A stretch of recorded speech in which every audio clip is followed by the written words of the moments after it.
आशीर्वाद दिता कि अज तो बाद मेरे दरबार दे विच जो भी नारियल की भेटा चढ़ाएगा वो मेरे कबूल होगी। तुसीं देखिया होना कि जो नारियल छिलते हैं, जो नारियल छिलिया जाता उसके उपरला जो मांस है, उपरला हिस्सा होता है, उसको मांस का रूप दिता गया, बालों का रूप दिता गया। जो बालों उतार दिया तो अंदर मूँह ते एक जीभ बनी होती है, जो उसनों अंदर खोल दिया तो मांस जो गिरी होती है उसको मांस का रूप दिता गया, जो पानी होता है उसको खून का रूप दिता गया। बोलिए सच्चे दरबार की। जो साडे अज दरबार दे विच भगत गिरजानंद जी महामाई नूं भेटा चढ़ाणगे, बोलिए सच्चे दरबार की जय। लियो सो एक अरदास रख दिओ तुसीं नाल। सो जिस तरह मैं बोलांगा तुसीं खड़े हो जाना और उस तो बाद की जिदा गुरुद्वारा मत्थे टेकते अपना मत्था गोडे कूणियां नीचे सिर लगा लेना। जब तक भगत तुहाडे उपर पानी का छिट्टा नहीं देगा तब तक तुसीं खड़े नहीं होना। ठीक है जी। हस हस पुछदी झोलियां वाली क्या मेरी बेट ले आया, जो तो मैं वारे वारे जावा तेरे मैं वारे जावा। क्या मेरी बेट ले आया, जो तो मैं वारे वारे जावा। और ना चढ़ाए गिरिया शवारे किशमिश मेवा मैं वारे जावा। बचड़ा ले आया तेरा नाम, जो तो मैं वारे वारे जावा तेरे मैं वारे जावा। होरी जय खारे जो तो मैं वारे वारे जावा। पाँव पलक के मां शीश मिला के धड़नाले ला के मां वारे जावा। हो रही जय जय कार जो तो मैं वारे वारे जावा तेरे मैं वारे जावा। हो रही जय जय कार जो तो मैं वारे वारे जावा। हो जो कर नारियल लगाता तो प्रसाद पा देना झोली, बाकिया सवेरे प्रसाद दिता जाएगा। हाँ फल का प्रसाद उपर घुमा के। बोलिए सच्चे दरबार की।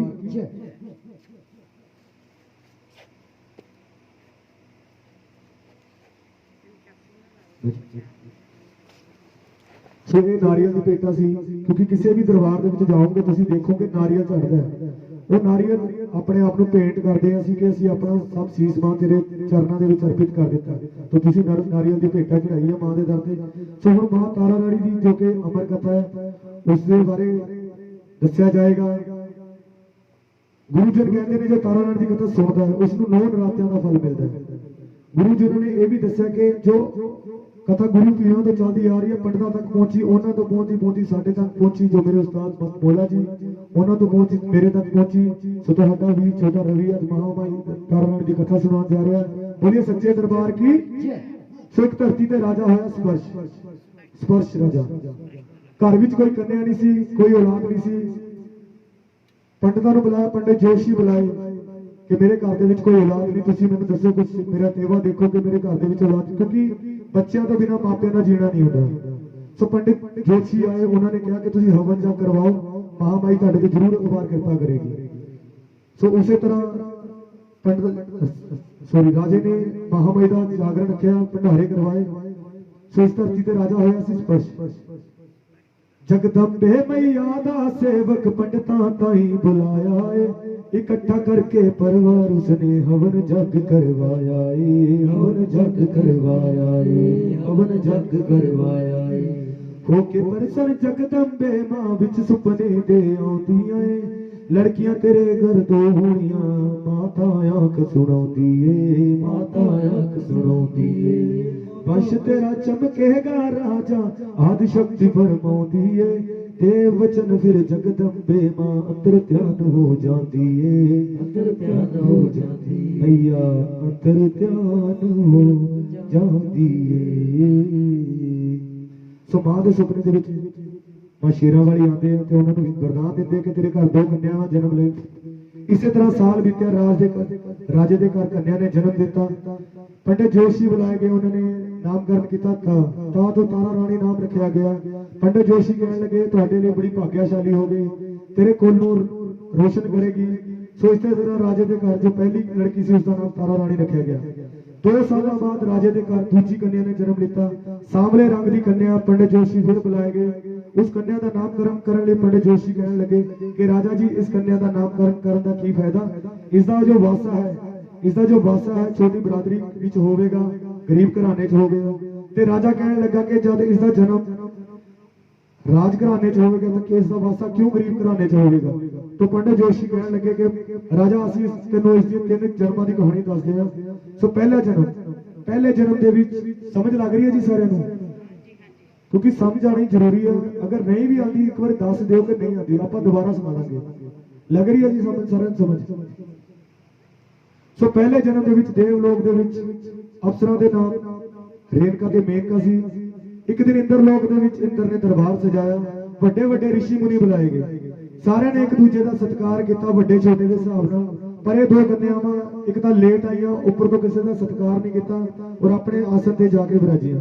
उस दरबार दे विच लोकस ऋषि भी बैठे सन, उन्हां नूं क्रोध आ गया ते कहण लगे जाओ तुसीं किसी का आदर सत्कार नहीं किया, तुसीं मातलोक विच जाके जन्म लिता, तुसीं जाओ मातलोक विच जाके जन्म लो।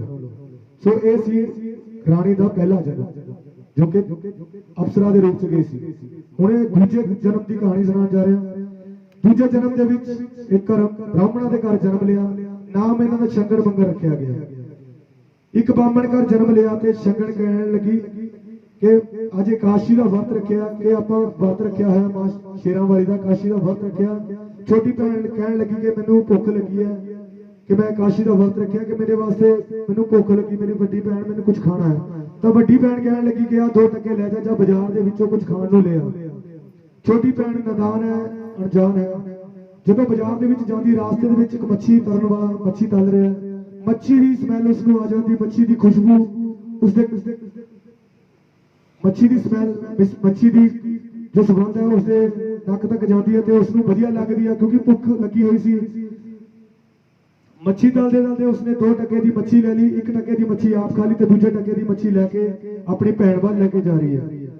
जदों भैन नूं कहण लगी भैन आ मिले 1 टके की मच्छी मैं खा ली तो दूजे टके की मच्छी तेरे लिए लाई, तो वड्डी भैन उसनूं कहण लगी जा नीच कोड़ने तू अपना दा वर्त निस्वर्थ कीता, तू मेरा भी वर्त निस्वर्थ करता, जा तू नीच कोड़ने जन्म च जाके मांस लोकां दा मांस खाएगी।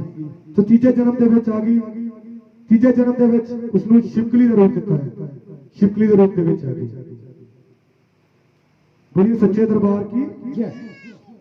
काके शंगण लियाई मां से ते अकल ते पड़दा आया है, शंगण कहण लगी नीचने तू जन्म नूं दाग लाया है, जन्म नूं दाग लाया है।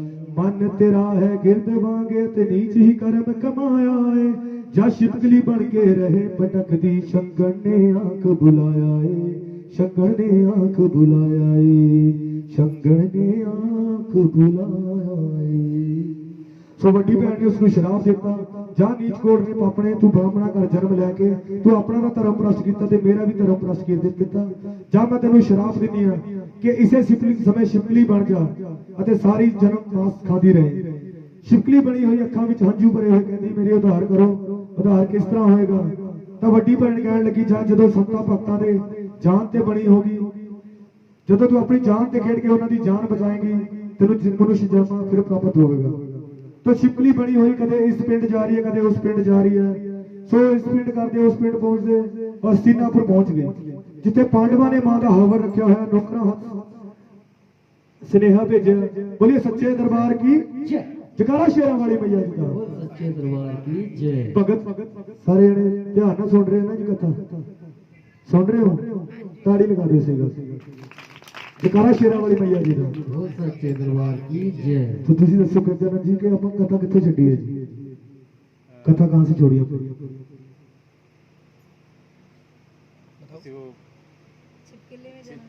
हाँ नहीं ये तो गलत बात होगी ना, आपने ध्यान रखो ना। मतलब कि अगर मैंने पहले बोला नहीं पता लगता तो पूछ लेना मुझसे, ठीक है ना। कई बार ऐसे होता है कि हम लोग को ये लगता है कि आपको समझ आ रही है, मगर क्योंकि आप बैठ भी रहे हो और सुनने का पता ना लगे उसका फायदा नहीं कोई। अगर पता लग रहा है जी सभी को ताड़ी लगा दो इसी बात के, लग रहा है। बोली सच्चे दरबार की जय। सो हस्तिनापुर में पहुंच गई, पांडवां ने मां दा हवन रखा, नौकरां हाथ स्नेह भेजे गए जंगल विच जाओ ते साधु संतो मिले, उन्हां नूं हवन भंडारे दा हुक्म दिओ। राजे दे नौकर जा रहे ने रास्ते दे विच दुर्वासा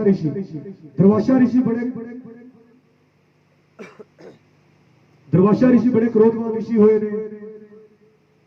उन्होंने क्रोध आ गया, कहते कि असी एडे वड्डे ऋषि हैं और पांडव सानू खुद नहीं स्नेहा देना, नौकरां हथ स्नेहा भेजा। वो कहते मैं इन्हां दा हवन भंडारा सफल नहीं होण देना। सो दुर्वासा ऋषि ने की किया, पंछी दा लिया रूप तारे ते रस्त पे आया है, रास्ते दे विच नजर पै गई सर्प दा पिंजर फारीए, सर्प दा पिंजर फारीए। उड़दा जा रहा रस्ते विच सप दा पिंजर फारीए, सप दा पिंजर फारीए। मन विच सोचदा कि जो सप दा पिंजर है हवन भंडारे मंग करन च मेरी मदद करेगा। उसनू पंछी दा रूप धार लेंदा, क्योंकि दुर्वासा ऋषि नू वरदान सी, किसी का भी रूप धार लेंदा है। सो रास्ते दे विच जा रहा सर्प दा पिंजर मिलदा है, सर्प जो सप होता है, सप दा पिंजर मिलदा है। उसनू अपने पंजियां नाल चक के हवन भंडारे वाली जगह ते पहुंचा अते देखदा कि खीर दा भंडारे कोल कोई नहीं है, खीर के भंडारे के पास कोई नहीं है। तो आंख बचा के उससे आंख बचा के सप दा पिंजर खीर के भंडारे में फेंक देता है। लग रही है ऐसी समझ? ठीक है ना? बोलिए सच्चे दरबार की जय। और मुस्कुराता हुआ सोचता है कि मैनू किसी ने देखा नहीं, ये खीर हुण जहर बन चुकी है, जो भी इसको खाएगा मर जाएगा। लेकिन उसने सोचा कि उसको कोई नहीं देखता, पर ये सब कुछ कौन देख रही थी? हाँ जी, वो छिपकली देख रही थी उसी दीवार पे। उधर से टल्ली बज गई, साधु बोलते कि चलो महामाई को भोग लगाना है, खीर लेके आते हैं। जदों खीर लैन चले तो जदों खीर का भंडारा चक्कन लगे और छिपकली देख रही है कि पंडित चक्कन आ रहे हैं, तो उसने उस खीर के विच छलांग लगा दी। बोलिए सच्चे दरबार की जय। पर देख रही सी ओ छिपकली छम छम नीर बहाया है, एने नूं सी वज गई कंटी, एक टोला चट आया है, एक टोला चट आया है। वेख के उस टोले नूं छिपकली चट छाल लगाई है, ओ भी डिगी खीर च जाके संता रोल मचाइए, संता रोल मचाइए। संता ने देखा कि छिपकली ने खीर के भंडारे खराब कर देते, शराब देने लगे। कहते कि जा नीच कोड़ने, तू सारी जिंदगी मांस खाती रही, नीच कोड़ने पापड़े तू सारी उम्र मांस खाती रही, किन्ने भोजनों का व्यर्थ करके चली जा रही है। तेनों असीं शराब देने कि तेरा जन्म नीचा दे घर होवेगा, सारी उम्र मांस मदरा ते सेवन करे। फिर साधु संतू कहने लगे कि इसनू जंगल दे विच सुट्टांगे, अगर इसनू जंगल दे विच सुट्टांगे कोई जंगली जानवर इसनू खाएगा, वो मर जाएगा। असीं इस तरह करते हैं कि एक खड्डा पुੱਟਦੇ हैं, उस खड्डे दे विच खीर नू पा दिंदे हैं। जदों खड्डे दे विच खीर पाण लगदे तां सब तो पहला छिपकली गिरदी है, दूजे नंबर ते खीर गिरदी, तीजे नंबर ते सर्प दा पिंजर गिरदा है। साधु संते कहने लगे कि छिपकली तां असीं सारिਆਂ ने गिरदी देखी है, पर सप गिरदा किसी ने नहीं देखा। कहने लगे छिपकली ने किसी रब का रूप है, पर असीं तां इहनूं शराब दे चुके हैं और साडा शराब अटल है, पर मां इसनूं वरदान दिंदा है, जा राजघराने विच तू जन्म लवे। बोलिए सच्चे दरबार की जय। जब तेरा जन्म राजघराने विच होएगा तो तेरा वासा गरीब घराने च होएगा। ओही छिपकली बन के कन्या हुण तेरे घर आई है, लिखे लेख कदे ना टाले, विघ्ना कलम चलाई है। कहते भक्तो जय माता दी। ओही छिपकली हुण कन्या दे रूप दे विच आ गई। सो ये जो तुहानूं कथा सुनाई सी 3 जन्मां दी सी, क्योंकि राजे ने पंडितां नूं कहा सी कि जो मेरी दूजी कन्या उसका जो वासा है वो गरीब घराने च क्यों होएगा। सो ये दूजी जो रुकमन सी उसकी कथा इदा चलती है कि पहला अफसरा के रूप के विच, फिर शंगण मंगण के रूप के विच, और तीसरा रूप सी ओहदा छिपकली। कि राजा ये ओही कन्या जो तेरे घर विच आई है, इसका असीं नामकरण नहीं रख सकते। राजे के मन में क्रोध आ गया, खंडा खिंच लिया, कहता ये लड़की मेरे कुल नूं दाग लाएगी, मैं इसकी बोटी बोटी कर देवांगा। पंडित हाथ जोड़ के कहने लगे कि ये कंजकां दे असीं देवतियां दे पूजा करते हैं, ये कंजकां नूं असीं पूजते हैं, जे तू इस तरह करेगा तो तुहाडियां 7 कुल्ला नरक तक जाणगियां। 1 लक्कड़ दा संदूक मंगाओ। तो पंडित राजे नूं कहने लगे कि पंडित जी, राजा जी तुसीं 1 लक्कड़ दा संदूक मंगाओ, हीरे सोने दी परच चढ़ा दो दे उत्ते, उस दे विच मखमल दा बिस्तरा लगा के इस नूं तोड़ दिंदे हैं, जिथे इसकी किस्मत होएगी चले जाएगी। सो इसे तरह राजे ने किया। राजे दे सेवकां ने उस कन्या दे संदूक नूं ब्यासा नदी दे विच रोड़ दिता। इसे तरह किया गया, कन्या नूं ब्यासा नदी विच रोड़ दिता गया। पर मारे कौन जिसते सिर हाथ होवे महामाई दा। बोलिए सच्चे दरबार की। कहते ने कि जाको राके साइया मार सके ना कोई। ਉਹੀ ਕੰਨਿਆ ਰੁੜਦੀ ਜਾ ਰਹੀ ਹੈ। ਸੋ ਵਕਤ ਸੁਬਹ ਪਰ ਬਾਤ ਦਾ ਹੋਇਆ ਸੋਹਣਾ ਦਰਸ਼ ਨਜ਼ਰ ਆਇਆ ਕਰ ਰਿਹਾ ਇੱਕ ਨਾਨ ਪੰਡਤ ਵੇਖ ਸੰਧੂ ਕੋ ਲਲਚਾਇਆ ਵੇਖ ਸੰਧੂ ਕੋ ਲਲਚਾਇਆ। ਸੋ ਇੱਕ ਪੰਡਤ ਇਸ਼ਨਾਨ ਕਰ ਰਿਹਾ ਸੀ। ਜਦੋਂ ਉਸਨੇ ਸੰਦੂਕ ਨੂੰ ਦੇਖਿਆ ਤਾਂ ਉਸਦਾ ਮਨ ਲਲਚਾ ਗਿਆ। ਜਦੋਂ ਸੰਦੂਕ ਵੱਲ ਵਧਦਾ ਤਾਂ ਸੰਦੂਕ ਉਸ ਤੋਂ 10 ਕਦਮ ਦੂਰ ਚਲਾ ਜਾਂਦਾ। ਤੁਸੀਂ ਦੇਖ ਤੁਹਾਨੂੰ ਮੈਂ ਪਹਿਲਾਂ ਦੱਸਿਆ ਸੀ ਕਿ ਉਹ ਜੋ ਕੰਨਿਆ ਸੀ ਉਸ ਦਾ ਜੋ ਵਾਸਾ ਉਹ ਗਰੀਬ ਘਰਾਣੇ ਚ ਹੋਣਾ ਸੀ। ਪੰਡਤ ਅਮੀਰ ਘਰਾਣੇ ਦੇ ਵਿੱਚੋਂ ਸੀ। ਇਸ ਕਰਕੇ ਉਹ ਜਿੱਦਾਂ ਕੰਨਿਆ ਵੱਲ ਵਧਦਾ ਉਹ ਕੰਨਿਆ 10 ਕਦਮ ਉਸ ਤੋਂ ਦੂਰ ਹੋ ਜਾਂਦੀ। ਸੋ ਉਸ ਕਿਨਾਰੇ ਤੇ ਭੀਲ ਨੂੰ ਆਵਾਜ਼ ਲਗਾਉਂਦਾ ਕਿ ਭੀਲ ਉਸ ਸੰਦੂਕ ਜੋ ਰੁੜਿਆ ਜਾ ਰਿਹਾ ਉਸ ਸੰਦੂਕ ਨੂੰ ਲੈ ਕੇ ਆ। ਜੋ ਉਸ ਦਾ ਬਾਹਰਲਾ ਹਿੱਸਾ ਹੋਵੇਗਾ ਉਹ ਮੇਰਾ ਹੋਵੇਗਾ, ਜੋ ਉਸ ਦੇ ਅੰਦਰ ਹਿੱਸਾ ਹੋਵੇਗਾ ਉਹ ਤੇਰਾ ਹੋਵੇਗਾ। ਜਦੋਂ ਸੰਦੂਕ ਨੂੰ ਖੋਲਿਆ ਗਿਆ ਉਹ ਸੰਦੂਕ ਭੀਲ ਲੈ ਕੇ ਆਇਆ ਤੇ ਜਦੋਂ ਸੰਦੂਕ ਨੂੰ ਖੋਲਿਆ ਗਿਆ ਇੱਕ ਪਿਆਰੀ ਜੀ ਕੰਨਿਆ ਸੱਜੇ ਪੈਰ ਦਾ ਅੰਗੂਠਾ ਮੂੰਹ ਚ ਪਾ ਕੇ ਪਿੱਟ ਕਦੇ ਪੰਡਤ ਵੱਲ ਝਾਕ ਰਹੀ ਹੈ ਤੇ ਕਦੇ ਭੀਲ ਵੱਲ ਦੇਖ ਰਹੀ ਹੈ। ਪੰਡਤ ਕਹਿੰਦਾ ਕਿ ਜੇ ਮੇਰਾ ਕੋਈ ਔਲਾਦ ਨਹੀਂ। ਪੰਡਤ ਕਹਿੰਦਾ ਕਿ ਜੋ ਬਾਹਰਲਾ ਹਿੱਸਾ ਮੇਰਾ ਹੈ ਤੇ ਭੀਲ ਕਹਿੰਦਾ ਕਿ ਪੰਡਤ ਜੀ ਮੇਰੇ ਘਰ ਕੋਈ ਔਲਾਦ ਨਹੀਂ, ਇਹ ਕੰਨਿਆ ਮੇਰੀ ਝੋਲੀ ਪਾ ਦਿਓ। ਮੈਂ ਪਹਿਲਾਂ ਵੀ ਦੱਸਿਆ ਕਿ ਅਗਰ ਮਾਪੇ ਦੇ ਕੋਈ ਔਲਾਦ ਨਹੀਂ ਨਾ ਤਾਂ ਮਾਪਿਆਂ ਦਾ ਜੀਣਾ ਅਸਫਲ ਹੁੰਦਾ। ਸੋ ਭੀਲ ਪੰਡਤ ਨੂੰ ਕਹਿੰਦਾ ਕਿ ਪੰਡਤ ਜੀ ਮੇਰੇ ਕੋਈ ਔਲਾਦ ਨਹੀਂ, ਇਹ ਕੰਨਿਆ ਮੇਰੀ ਝੋਲੀ ਪਾ ਦਿਓ। ਭੀਲ ਕੰਨਿਆ ਲੈ ਕੇ ਜਾ ਰਿਹਾ ਕਰੇ ਤੇ ਉਸ ਦੀ ਘਰ ਵਾਲੀ ਕਹਿੰਦੀ ਕਿ ਤੁਸੀਂ ਰੋਜ਼ ਕਿਸੇ ਦੇ ਬੱਚਾ ਚੱਕ ਕੇ ਲੈ ਕੇ ਆ ਜਾਂਦੇ ਹੋ ਤੇ ਉਸ ਦੀ ਮਾਂ ਜੋ ਬੱਚੇ ਨੂੰ ਖਿਲਾਉਂਦੀ ਹੁੰਦੀ ਹੈ ਉਹ ਉਸ ਦੀ ਮਾਂ ਜਦੋਂ ਮੇਰਾ ਉਸ ਨਾਲ ਪਿਆਰ ਪੈਂਦਾ ਉਹ ਲੈ ਜਾਂਦੀ ਮੇਰੇ ਤੋਂ ਤੇ ਮੇਰੇ ਦਿਲ ਨੂੰ ਬੜੀ ਠੇਸ ਪਹੁੰਚਦੀ ਹੈ। ਭੀਲ ਕਹਿਣ ਲੱਗਾ ਨਹੀਂ, ਇਹ ਅੱਜ ਤੋਂ ਸਾਡਾ ਬੱਚਾ ਹੈ, ਇਹ ਮਹਾਮਾਈ ਨੇ ਸਾਨੂੰ ਦਿੱਤਾ ਹੈ। ਬੋਲੀਏ ਸੱਚੇ ਦਰਬਾਰ ਕੀ। ਸੱਚੇ ਦਰਬਾਰ ਕੀ। ਸੋ ਛੋਟੀ ਜੀ ਬੱਚੀ ਹੈ ਅਣਜਾਣ ਨੇ ਛੋਟੀ ਬੱਚੀ ਰੋਣ ਲੱਗੀ ਤੇ ਉਹਨਾਂ ਨੂੰ ਪਤਾ ਨਹੀਂ ਲੱਗ ਰਿਹਾ ਕਿ ਕੀ ਕਰਨਾ ਹੈ ਕਿਉਂਕਿ ਉਹਨਾਂ ਦੇ ਘਰ ਔਲਾਦ ਨਹੀਂ ਸੀ। ਸੋ ਮਾਂ ਸ਼ੇਰਾਂ ਵਾਲੀ ਮਾਂ ਜੋਤਾਂ ਵਾਲੀ ਦੀ ਅਪਾਰ ਕਿਰਪਾ ਹੋਈ। ਮਾਂ ਦੇ ਸੁੱਕੇ ਸਦਨਾਂ ਦੇ ਵਿੱਚੋਂ ਦੁੱਧ ਉੱਤਰ ਆਇਆ। ਬੋਲੇ ਸੱਚੇ ਦਰਬਾਰ ਕੀ ਜੈ। ਸੋ ਛੋਟੀ ਕੰਨਿਆ ਰੁੜਦੀ ਉਸਦਾ ਨਾਮ ਰੁਕਮਣ ਰੱਖ ਦਿੱਤਾ ਗਿਆ। ਬੋਲੀਏ ਸੱਚੇ ਦਰਬਾਰ ਕੀ ਜੈ। ਰਾਜੇ ਦੀ ਕੰਨਿਆ ਘਰ ਪੀਲਾਂ ਦੇ ਆਈ 5 ਸਾਲਾਂ ਦੀ ਹੋ ਗਈ ਰੁਕਮਣ 5 ਸਾਲਾਂ ਦੀ ਹੋ ਗਈ ਰੁਕਮਣ 5 ਸਾਲਾਂ ਦੀ ਹੋ ਗਈ ਰੁਕਮਣ 5 ਸਾਲਾਂ ਦੀ ਹੋ ਗਈ ਰੁਕਮਣ ਖੇਡਣ ਗਲੀਆਂ ਦੇ ਵਿੱਚ ਆਈ ਰਾਜੇ ਦੀ ਕੰਨਿਆ ਖੇਡਣ ਗਲੀਆਂ ਦੇ ਵਿੱਚ ਆਈ ਰਾਜੇ ਦੀ ਕੰਨਿਆ 7 ਸਾਲ ਦੀ ਹੋ ਗਈ ਰੁਕਮਣ 7 ਸਾਲ ਦੀ ਹੋ ਗਈ ਰੁਕਮਣ 7 ਸਾਲ ਦੀ ਹੋ ਗਈ ਰੁਕਮਣ 7 ਸਾਲ ਦੀ ਹੋ ਗਈ ਰੁਕਮਣ ਪੜਨ ਸਕੂਲੇ ਪਾਈ ਰਾਜੇ ਦੀ ਕੰਨਿਆ ਪੜਨ ਸਕੂਲੇ ਪਾਈ ਰਾਜੇ ਦੀ ਕੰਨਿਆ 11 ਸਾਲ ਦੀ ਹੋ ਗਈ ਰੁਕਮਣ 11 ਸਾਲ ਦੀ ਹੋ ਗਈ ਰੁਕਮਣ 11 ਸਾਲਾਂ ਦੀ ਹੋ ਗਈ ਰੁਕਮਣ 11 ਸਾਲ ਦੀ ਹੋ ਗਈ ਰੁਕਮਣ 11 ਸਾਲਾਂ ਦੀ ਹੋ ਗਈ ਰੁਕਮਣ 11 ਸਾਲ ਦੀ ਹੋ ਗਈ ਰੁਕਮਣ ਕਰ ਦਿੱਤੀ ਕੁੜ ਮਾਈ ਰੇ ਰਾਜੇ ਦੀ ਕੰਨਿਆ ਘਰ ਨੀਚਾਂ ਦੇ ਆਈ ਨੀ ਰਾਜੇ ਦੀ ਕੰਨਿਆ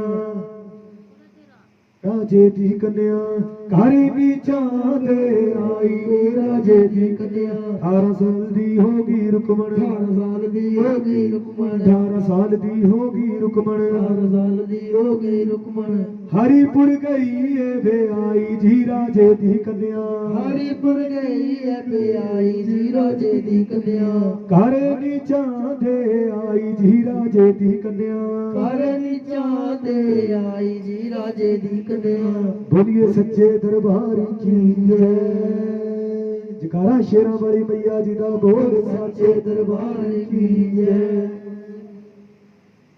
ਕਥਾ ਸਾਰੇ ਜਣੇ ਸੁਣ ਰਹੇ ਹੋ ਨਾ ਜੀ। ਤੁਸੀਂ ਦੱਸੋ ਦੀਦੀ ਕਿੱਥੋਂ ਸ਼ੁਰੂ ਕੀਤੀ ਸੀ? ਸ਼ੁਰੂ ਕਿੱਥੋਂ ਕੀਤੀ ਸੀ ਤੇ ਖਤਮ ਕਿੱਥੇ ਕੀਤੀ ਆਪਾਂ? ਹਾਂਜੀ ਰਾਜੇ ਤੋਂ ਕੀਤੀ ਸੀ। ਹਾਂਜੀ ਹੁਣ ਛੱਡੀ ਕਿੱਥੇ ਸੀ? ਵਿਆਹ ਹੋ ਗਿਆ। ਠੀਕ ਹੈ ਜੀ। ਬੋਲੀਏ ਸੱਚੇ ਦਰਬਾਰ ਕੀ। ਝੋਲੀ ਪ੍ਰਸ਼ਾਦ ਬਾਰੇ ਇਨਾਮ ਵੀ ਦੇਣਾ ਜ਼ਰੂਰੀ ਹੈ ਕਿਉਂਕਿ ਪਤਾ ਲੱਗਦਾ ਰਹਿੰਦਾ ਕਿ ਭਗਤ ਮਹਾਮਾਈ ਦੀ ਤਾਰਾਗੜ੍ਹ ਦੀ ਕਥਾ ਸੁਣ ਰਹੇ ਆ।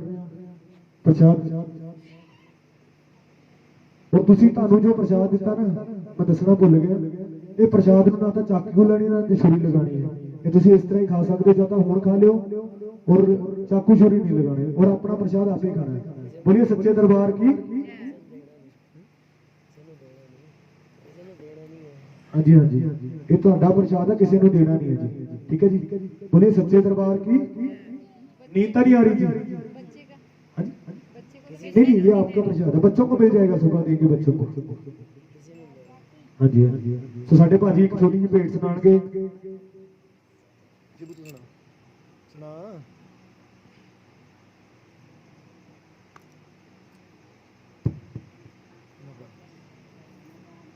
बोलिए सच्चे दरबार की जय।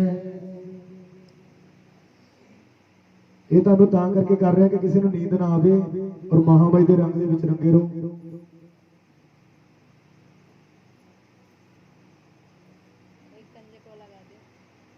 जिस शब्द में राम का नाम ना हो उस शब्द को गाना ना चाहिए। जिस शब्द में राम का नाम ना ताली हो लगा के। उस शब्द को गाना चाहिए। वो जिस शब्द में राम का नाम ना हो उस शब्द को गाना ना चाहिए।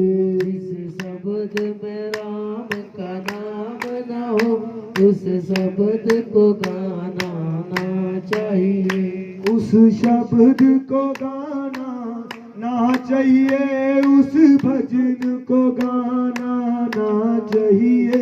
उस शब्द को गाना ना चाहिए, उस भजन को गाना ना चाहिए। वो जिस शब्द में राम का नाम ना हो उस शब्द को गाना ना चाहिए।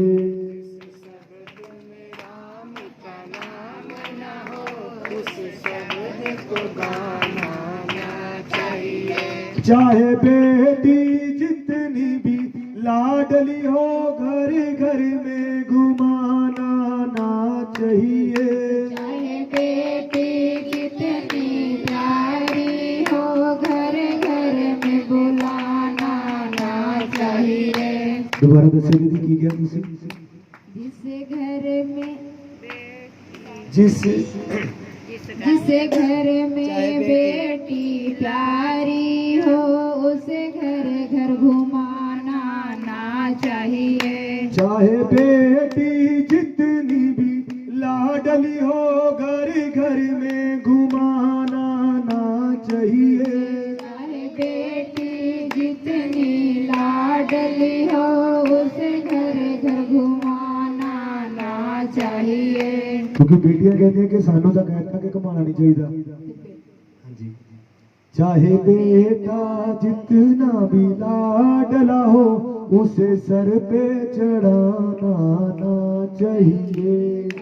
बेटा कितना प्यारा हो उसे घर पे चढ़ाना ना चाहिए। वो जिस शब्द में माँ का नाम न हो उस भजन को गाना ना चाहिए। जिस शब्द में माँ का नाम न हो उस शब्द को गाना ना चाहिए। जिस माता ने तुझको जन्म दिया दिल उसका दुखाना ना चाहिए। जिस माता ने तुमको जन्म दिया दिल उसका दुखाना ना चाहिए। जिस माता ने तुझको जन्म दिया दिल उसका दुखाना ना चाहिए। जिस माता ने तुमको जन्म दिया दिल उसका दुखाना ना चाहिए।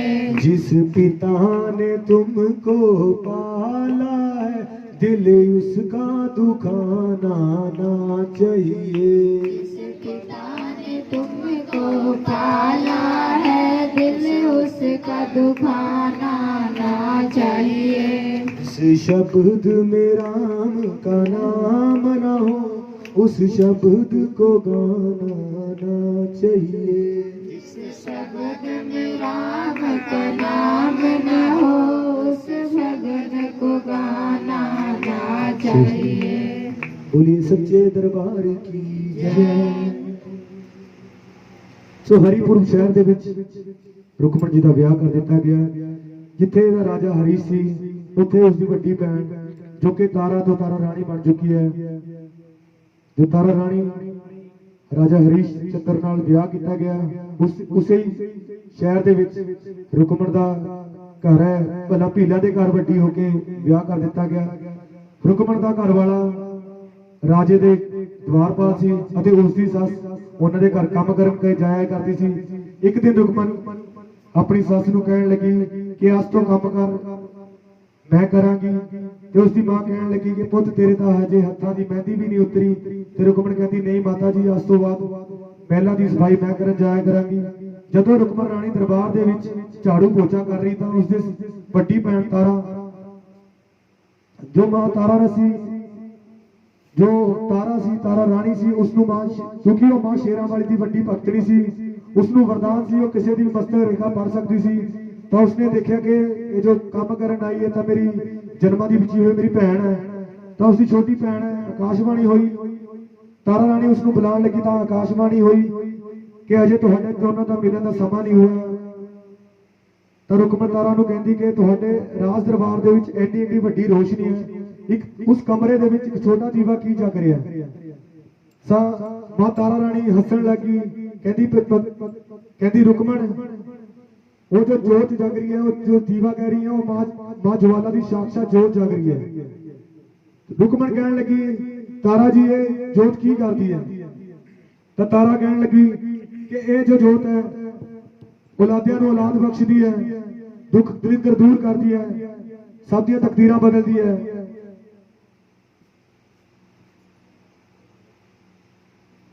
ਫਿਰ ਉਸ ਨਾਲ ਇੱਕ ਕਰਮੰਡਲਾ ਪਿਆ। ਤਾਰਾ ਕੇ ਰਾਣੀ ਕਹਿੰਦੀ ਕਿ ਜੋ ਇਸ ਕਰਮੰਡਲ ਦੇ ਵਿੱਚ ਇੱਕ ਟਕੇ ਦੀ ਅਰਦਾਸ ਕਰਾਏਗਾ ਉਸ ਦੀ 1 ਸਾਲ ਦੇ ਵਿੱਚ ਹਰ ਵਿਸ਼ ਪੂਰੀ ਹੋਏਗੀ, ਹਰ ਮੁਰਾਦ ਪੂਰੀ ਹੋਏਗੀ। ਸੋ ਹੁਣ ਭਗਤ ਜਨ ਇਸ ਦਰਬਾਰ ਦੇ ਵਿੱਚ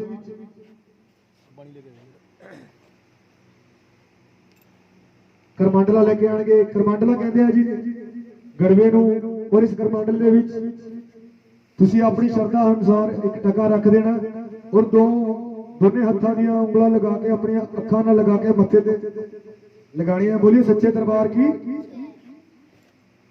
ਸੋ ਭਗਤ ਇਸ ਦਰਬਾਰ ਦੇ ਵਿੱਚ ਸੋ ਇੱਕ ਟਕਾ ਇੱਕ ਸਿੱਕਾ ਮਹਾਮਾਈ ਦੇ ਚਰਨਾਂ ਦੇ ਵਿੱਚ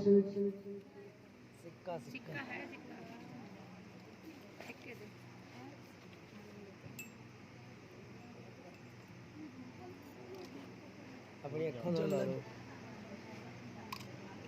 ਜੋ ਵੀ ਸ਼ਰਧਾ ਭਾਵ ਹੈ, ਜ਼ਰੂਰੀ ਨਹੀਂ ਹੋਈ ਜੀ। ਪਹਿਲਾਂ ਵੀ ਦੱਸਿਆ ਕਿ ਪੈਸਿਆਂ ਨਾਲ ਮੱਥਾ ਟੇਕਿਆ ਜਾਂਦਾ ਹੈ ਕਿਉਂਕਿ ਇਹ ਮਾਂ ਸ਼ੇਰਾਂ ਵਾਲੀ ਹੈ, ਜੋਤਾਂ ਵਾਲੀ ਹੈ। ਇਸ ਨੂੰ ਅਗਰ ਤੁਸੀਂ ਫੁੱਲ ਵੀ ਚੜਾ ਦਿਓਗੇ ਨਾ ਉਹ ਵੀ ਕਬੂਲ ਹੋ ਜਾਏਗਾ। ਬੋਲੀਏ ਸੱਚੇ ਦਰਬਾਰ ਕੀ।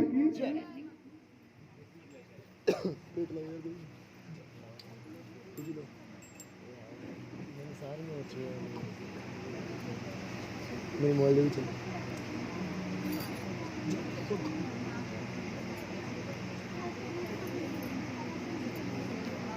ਜਿਹੜਾ ਸਿੱਕਾ ਲਏਗਾ ਪੈਸੇ ਹੱਥ 'ਚ ਫੜੀ ਜਾਓ।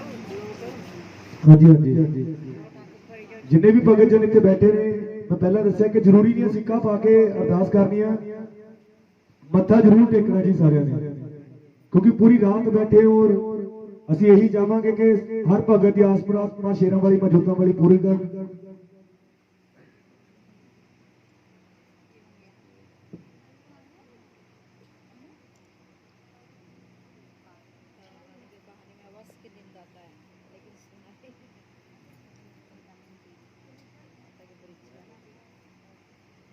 ਸੋ ਜਦ ਤੱਕ ਮੇਰਾ ਸ਼ਿਬੂ ਵੀਰ ਅਰਦਾਸਾਂ ਕਰਵਾ ਰਿਹਾ, ਬੋਲੀਏ ਸੱਚੇ ਦਰਬਾਰ ਕੀ ਜੈ, ਲੰਗਰ ਵੀਰ ਕੀ ਜੈ, ਭੈਰੋ ਵੀਰ की जय, सब भक्तां दी जय। जरा प्रेम से बोलो जय माता दी, हाथ भी खोलो, जय माता दी, ताड़ियां बजा लो। मां शेरां वाली, जय माता मां दी, जोतां वाली, जय माता मां दी, नैना देवी, जय माता मां दी, चमंडा देवी, जय माता दी, मां ज्वाला रानी, जय माता दी, मां वैष्णो रानी, जय माता दी, मां चिंतपूर्णी, जय माता दी, मां कांगड़ा देवी, जय माता दी, मां जगरातियां वाली, जय माता मां प्रात्यां वाली जय माता मां दी कंजकां वाली जय माता मां दी भगतां वाली जय माता मां दी भगतां वाली जय माता दी जय माता दी जय माता दी जय माता दी जय माता दी जय माता दी जय माता दी जय माता दी जय माता दी बोलिए सच्चे दरबार की जय जय। सो ਤਾਰਾ ਰਾਣੀ ਦੇ ਕਹਿਣ ਤੇ ਰੁਕਮਣ ਨੇ ਉਸ ਕਰਮੰਡਲ ਦੇ ਵਿੱਚ ਇੱਕ ਪੁੱਤਰ ਦੇ ਲਈ ਅਰਦਾਸ ਕਰਵਾਈ, ਟਕਾ ਪਾ ਕੇ ਕਰਮੰਡਲ ਦੇ ਵਿੱਚ ਟਕਾ ਪਾ ਕੇ ਪੁੱਤਰ ਦੀ ਦਾਤ ਮੰਗੀ। ਸੋ 1 ਸਾਲ ਬਾਅਦ ਰੁਕਮਣ ਦੇ ਘਰ ਦੇ ਵਿੱਚ ਸੁੰਦਰ ਲਾਲ ਦੀ ਮੁਰਾਦ ਪੂਰੀ ਹੋਈ। ਜਦੋਂ 5 ਸਾਲ ਦਾ ਬੱਚਾ ਹੋ ਜਾਂਦਾ ਹੈ ਤਾਂ ਖੁਸ਼ੀ ਵਿੱਚ, ਕਿਉਂਕਿ ਰੁਕਮਣ ਨੇ ਜਦੋਂ ਟਕੇ ਦੇ ਵਿੱਚ ਅਰਦਾਸ ਕੀਤੀ ਸੀ ਕਿ ਨਾਲ ਕਿਹਾ ਸੀ ਕਿ ਮਹਾਮਾਈ ਕਿ ਮੈਂ ਤੇਰੇ ਇੱਥੇ ਜਾਗਰਣ ਕਰਵਾਵਾਂਗੀ ਅਗਰ ਮੈਨੂੰ ਪੁੱਤਰ ਦੀ ਦਾਤ ਹੋਈ। ਤਾਂ 5 ਸਾਲ ਹੋ ਗਏ, ਬੱਚੇ ਦੀ ਖੁਸ਼ੀ ਦੇ ਵਿੱਚ ਜਾਗਰਣ ਕਰਵਾਉਣਾ ਭੁੱਲ ਗਈ। ਇੱਕ ਦਿਨ ਮਹਾਮਾਈ ਲੰਗਰਵੀਰ ਨੂੰ ਕਹਿੰਦੇ, ਲੰਗਰਵੀਰ ਖੋਲੋ ਬਈ ਖਾਤਾ ਖੋਲੋ, ਦੇਖੋ ਕੀ ਲੈਣਾ ਦੇਣਾ ਤੇ ਕਿਸ ਤੋਂ ਕੀ ਲੈਣਾ ਤੇ ਕਿਸੇ ਨੂੰ ਕੀ ਦੇਣਾ ਹੈ। ਮਹਾਮਾਈ ਕਹਿਣ ਲੱਗੀ ਜਾ ਲੰਗਰਵੀਰ ਜਾ ਕੇ ਉਹਨਾਂ ਨੂੰ ਯਾਦ ਕਰਵਾਓ। ਤਾਂ ਲੰਗਰਵੀਰ ਕਹਿਣ ਲੱਗਾ ਕਿ ਮਾਂ ਰੁਕਮਣ ਨੇ ਇੱਕ ਟਕਾ ਪਾ ਕੇ ਪੁੱਤਰ ਦੀ ਦਾਤ ਮੰਗੀ ਸੀ, ਉਹ ਬੱਚੇ ਦੀ ਖੁਸ਼ੀ ਦੇ ਵਿੱਚ ਜਾਗਰਣ ਕਰਵਾਉਣਾ ਭੁੱਲ ਗਈ ਹੈ। ਤਾਂ ਮਾਂ ਸ਼ੇਰਾਂ ਵਾਲੀ ਮਾਂ ਜੋਤਾਂ ਵਾਲੀ ਲੰਗਰਵੀਰ ਨੂੰ ਕਹਿਣ ਲੱਗੀ ਜਾਓ ਲੰਗਰਵੀਰ ਜਾਓ, ਉਹਨਾਂ ਨੂੰ ਜਾਗਰਣ ਦਾ ਯਾਦ ਕਰਵਾ ਕੇ ਆਓ। ਤਾਂ ਬੱਚੇ ਦੇ ਲਾਲ ਦਾਣੇ ਹੋ ਜਾਂਦੇ, ਕਈ ਵੇਦਾਂ ਕੋਲ ਗਏ ਪਰ ਉਸ ਦਾ ਇਲਾਜ ਨਹੀਂ ਹੈ। ਜਦੋਂ ਬੱਚੇ ਦੇ ਮਾਤਾ ਹੋ ਜਾਂਦੀ ਨਾ, ਜਦੋਂ ਕਹਿੰਦੇ ਮਾਤਾ ਝਾੜਾ ਕਰਕੇ ਹੀ ਸਹੀ ਹੁੰਦੀ ਹੈ, ਦਵਾਈ ਲੈ ਲੋਗੇ ਨਹੀਂ ਅਸਰ ਹੁੰਦਾ ਉਸ ਚੀਜ਼ ਦਾ। ਉਹ ਜੋ ਲਾਲ ਦਾਣੇ ਹੁੰਦੇ ਉਸ ਨੂੰ ਮਾਤਾ ਕਹਿੰਦੇ ਆਪਾਂ, ਔਰ ਝਾੜਾ ਕਰਵਾਉਣ ਤੋਂ ਬਾਅਦ ਉਹ ਸਹੀ ਹੁੰਦੀ ਹੈ। ਸੋ ਉਸੇ ਤਰ੍ਹਾਂ ਰੁਕਮਣ ਦੇ ਬੱਚੇ ਦੇ ਲਾਲ ਦਾਣੇ ਹੋ ਜਾਂਦੇ। ਸੋ ਪੰਡਿਤ ਜੋਸ਼ੀਆਂ ਕੋ ਜਾਂਦੀ ਕਿ ਇਸ ਦਾ ਇਲਾਜ ਕਰੋ। ਤਾਂ ਉੱਥੇ ਦੇ ਵੈਦ ਕਹਿੰਦੇ ਕਿ ਜਾ ਤਾਰਾ ਰਾਣੀ ਕੋ, ਕਿਉਂਕਿ ਤਾਰਾ ਰਾਣੀ ਤਾਂ ਸੀਗੀ ਰਾਜ ਦੇਸ਼ ਦੀ, ਪਰ ਉਹ ਮਹਾਮਾਈ ਦੇ ਭਜਨ ਮੰਡਲੀ ਦੀ ਪ੍ਰਧਾਨ ਵੀ ਸੀ। ਤਾਂ ਮਹਾਮਾਈ ਦੇ ਦਰਬਾਰ ਦੇ ਵਿੱਚ ਜਾਂਦੀ ਹੈ ਤੇ ਕਹਿੰਦੀ ਹੈ ਕਿ ਮਾਂ ਤਾਰਾ ਰਾਣੀ ਜੀ, ਮੇਰੇ ਬੱਚੇ ਦੇ ਲਾਲ ਦਾਣੇ ਹੋ ਗਏ, ਮੈਨੂੰ ਇਸ ਦਾ ਇਲਾਜ ਦਿਓ ਕਿਉਂਕਿ ਮੇਰਾ ਬੱਚਾ ਕਾਫੀ ਬਿਮਾਰ ਹੋ ਚੁੱਕਾ ਹੈ। ਸੋ ਤਾਰਾ ਰਾਣੀ ਕਹਿੰਦੀ ਕਿ ਜਦੋਂ ਤੂੰ ਮੇਰੇ ਘਰ ਦੇ ਵਿੱਚ ਆਈ ਸੀ ਕਰਮੰਡਲ ਦੇ ਵਿੱਚ ਕੀ ਮੰਗਿਆ ਸੀ? ਤਾਂ ਉਸਨੇ ਦੱਸਿਆ ਕਿ ਮੈਂ ਇੱਕ ਪੁੱਤਰ ਦੀ ਦਾਤ ਮੰਗੀ ਸੀ। ਤਾਂ ਤਾਰਾ ਰਾਣੀ ਕਹਿੰਦੀ ਕਿ ਜਾ ਕੇ ਤੂੰ ਜਾਗਰਣ ਮਹਾਮਾਈ ਦਾ ਜਾਗਰਣ ਰਖਵਾ।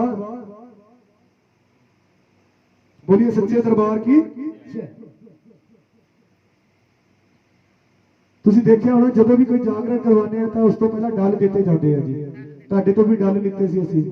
ਇਸ ਡੱਲ ਦੇ ਵਿੱਚ ਕੀ ਹੁੰਦਾ ਹੈ, ਇੱਕ ਗੁੜ ਦੇ ਵਿੱਚ ਗੁੜ ਬੰਨਿਆ ਜਾਂਦਾ, ਇੱਕ ਗੁੜ ਦੇ ਵਿੱਚ ਸੁਪਾਰੀਆਂ ਬੰਨੀਆਂ ਜਾਂਦੀਆਂ ਤੇ ਇੱਕ ਗੁੜ ਦੇ ਵਿੱਚ ਜੋ ਵੀ ਤੁਹਾਡੀ ਸ਼ਰਧਾ ਅਨੁਸਾਰ ਦਕਸ਼ਨਾ ਹੁੰਦੀ ਹੈ ਤੇ ਇੱਕ ਗੁੜ ਦੇ ਵਿੱਚ ਚੌਲ ਪੀਲੇ ਰੰਗ ਦੇ ਕਰਕੇ ਰੱਖੇ ਜਾਂਦੇ ਆ।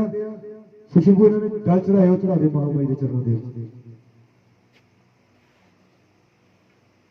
ਅਤੇ ਇਹ ਜੋ ਡੱਲ ਹੁੰਦੇ ਨਾ, ਅਗਰ ਕਿਸੇ ਭਗਤ ਨੂੰ ਦੇ ਦਿੱਤੇ ਜਾਣ, ਚਾਹੇ ਉਹਦੇ ਘਰ ਦੇ ਵਿੱਚ ਕੋਈ ਕਿਸੇ ਵੀ ਤਰ੍ਹਾਂ ਦੀ ਅਣਹੋਣੀ ਡੱਲ ਹੋ ਜਾਵੇ, ਪਰ ਉਹ ਭਗਤ ਇੱਕ ਵਾਰ ਜ਼ਰੂਰ ਹਾਜ਼ਰੀ ਲਗਾ ਕੇ ਜਾਏਗਾ। ਇਹ ਡੱਲਾਂ ਦੀ ਇੰਨੀ ਵੱਡੀ ਰਸਮ ਹੈ, ਇਹਨਾਂ ਡੱਲਾਂ ਦੀ ਵਿੱਚ ਇੰਨੀ ਸ਼ਕਤੀ ਹੈ ਕਿ ਉਸ ਭਗਤ ਨੂੰ ਇਸ ਦਰਬਾਰ ਦੇ ਵਿੱਚ ਆਉਣਾ ਹੀ ਪੈਣਾ, ਚਾਹੇ ਉਹਦੇ ਘਰ ਦੇ ਵਿੱਚ ਜਿੱਡੀ ਵੱਡੀ ਦੁਰਘਟਨਾ ਘਟ ਚੁੱਕੀ ਹੋਵੇ। ਬੋਲੀਏ ਸੱਚੇ ਦਰਬਾਰ ਕੀ ਜੈ। ਸੋ ਤਾਰਾ ਰਾਣੀ ਨੇ ਕਿਹਾ ਕਿ ਅਸੀਂ ਤੇਰੇ ਘਰ ਵਿੱਚ ਮੰਗਲਵਾਰ ਨੂੰ ਆਵਾਂਗੇ ਤੇ ਦੱਸਦੇ ਸਾਰਿਆਂ ਨੂੰ ਤਾਰਾ ਰਾਣੀ ਜਾਗਰਣ ਕਰਨ ਆ ਰਹੀ ਹੈ। ਸੋ ਮੰਗਲਵਾਰ ਦਾ ਦਿਨ ਆ ਗਿਆ।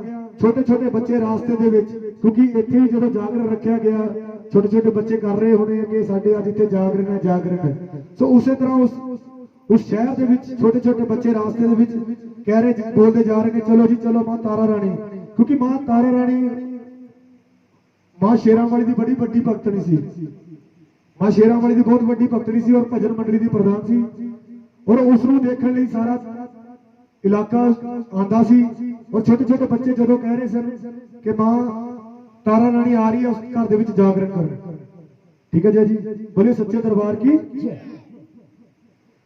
ਤਾਂ ਉਸ ਸਮੇਂ ਸੈਨ ਨਾਈ, ਜੋ ਇੱਕ ਨਾਈ ਸੀ ਸੈਨ ਨਾਈ, ਉਸਨੇ ਕੰਨਾਂ ਦੇ ਵਿੱਚ ਆਵਾਜ਼ ਆਉਂਦੀ ਹੈ। ਉਸਨੇ ਸੋਚਿਆ ਕਿ ਮੈਂ ਰਾਜੇ ਨੂੰ ਦੱਸੂਗਾ, ਕਿਉਂਕਿ ਉਸ ਟਾਈਮ ਊਚ ਨੀਚ ਦਾ ਬੜਾ ਫਰਕ ਕੀਤਾ ਜਾਂਦਾ ਸੀ ਔਰ ਰਾਜਾ ਰਾਜ ਘਰਾਣੇ ਦਾ ਬੰਦਾ ਸੀ।